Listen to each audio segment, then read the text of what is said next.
너는 하나님과 화목하고 평안하라. 그리하면 복이 내게 임하리라. 청하건대 너는 하나님의 입에서 교훈을 받고 하나님의 말씀을 내 마음에 두라. 새벽을 깨우는 거룩한 기도자 여러분, 생명의 말씀의 복됨과 그 놀라운 은총으로 마음이 넓어져서 때로는 의견이 다르고 이해하기 어려운 갈등과 아픔조차도 끌어안고 주님에 대한 신뢰로서 넉넉히 이겨나가는 참된 의의 사람들의 아름다운 기도자가 될 수 있기를 바랍니다. 오늘 우리가 읽어갈 하나님의 말씀은 욥기 22장입니다. 욥과 세 친구들의 대화의 이제 세 번째 라운드입니다. 이 두 번째 라운드가 격앙된 가시돋친 언사를 함께 나누었던 장면에 3장에 들어서는 이제 보다 더 구체적으로 심화된 논쟁이 시작이 되는데 세 친구 중에 소발은 이 논쟁의 자리에서 빠지게 되죠. 엘리바스와 빌닷과 욥의 논쟁이 이루어지는데 제일 먼저 우리 22장에서 엘리바스의 욥에 대한 논쟁을 우리가 듣게 됩니다. 이 4, 5장에서 비교적 평온한 상태에서 어른처럼 꾸짖지 타이르던 4, 5장의 얘기에 격앙의 저주를 가지고 있는 두 번째 라운드가 지나가게 되면 이제 오늘 이 22장에서는 보다 구체적인 징벌의 사례들을 가지고 꾸짖고 회개를 외치며 아마 웅장한 웅병과 같은 설교를 엘리바스가 쏟아내게 됩니다. 하나님의 이 의를 통하여 만유를 다스리시는 하나님의 통치 앞에 너 욥, 네 스스로 하나님 앞에 범죄한 자로서 하나님을 무시하는 완악함과 불경건함을 선포하고 이제 그 구체적으로 죄의 사례를 열거하기 시작합니다. 안타까운 것은 욥이 그런 일을 행했다고 추론을 하는 거지 사실은 아닌 거지요. 섣부른 정죄죠. 그래서 이런 것들은 대표적으로 네가 부당하게 약자들을 갈취했다는 것과 고와 과부를 그 도움에서 외면했던 무자비함에 악인들이 가고 있는 옛길, 하나님을 무시하고 전능자를 조롱하는 악의 길을 걸어가고 있다고 비난하는 이 엘리바스의 이야기를 우리가 듣게 됩니다. 우리는 이 안에서 이 엘리바스의 논쟁의 아주 취약점, 구체적인 사실이 아닌 섣부른 정죄의 무서움을 만나게 되고 그 하나님의 말씀 앞에 욥이 하나님의 말씀 앞에 6절 까닭없이 형제를 볼모로 잡으며 헐벗은 자의 의복을 벗기고 가난한 자에게 겉옷을 전당 잡는 것은 불법 행위거든요. 심지어 잠언사 같은 경우에는 원수에게까지 먹이고 입히라는 이야기가 들려주고 있지 않습니까? 그런 점에서 보면 여기 까닭없이 내가 형제를 볼모로 잡고 헐벗은 자의 의복을 벗겼다는 말 안에 부당하게 갈취했던 욥의 제목을 드러내려고 하지만 그건 그렇게 짐작하는 거지 사실이 아니거든요. 이게 이제 아픈 논리의 맹점입니다. 왜 사람들이 이런 사실이 아닌 이야기들을 쏟아내는 걸까? 자기 의로움 때문에 그런 거지. 그리고 사람들이 악을 좋아한다는 것을 사람들은 가볍게 여깁니다. 저나 여러분이나 남 욕하고 비난하는 데 앞장서지 그런 것은 굉장히 즐거워하지 않습니까? 우리가 이단이 잘못됐다는 사실들을 정죄하고 하나 둘 셋 넷 이래 잘못됐습니다. 이런 것을 굉장히 환호하고 있지 않습니까? 그게 악의 심리거든요. 까닭없이 형제를 볼모로 잡으며, 까닭없이란 말은 이 욥기의 중요한 주제어라 그랬습니다. 1장에서. 이게 누가 들고 나왔던 말인지 기억하십니까? 마귀가 들고 나왔던 얘기입니다. 욥이 까닭없이 하나님 앞에 순종하며 삽니까?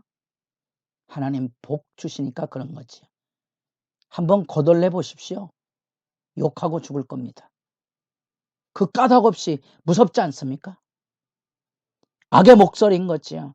우리가 성경을 읽어가며 지금 우리가 읽고 있는 이 4장부터 27장까지 전체 내용이 식구입니다. 그 안에 담겨져 있는 여러 가지 함축 의미를 가지고 있는데 무서운 인간의 비난이죠. 그리고 욥이 지은 이 근거 없는 추론을 통하여 아주 의인처럼 욥이 행하지 않는 죄악의 모습들을 마치 눈으로 본 것처럼 9절에 너는 과부를 빈손으로 돌려보내며 고아의 팔을 꺾는구나. 실제 사례가 아니라 그랬습니다.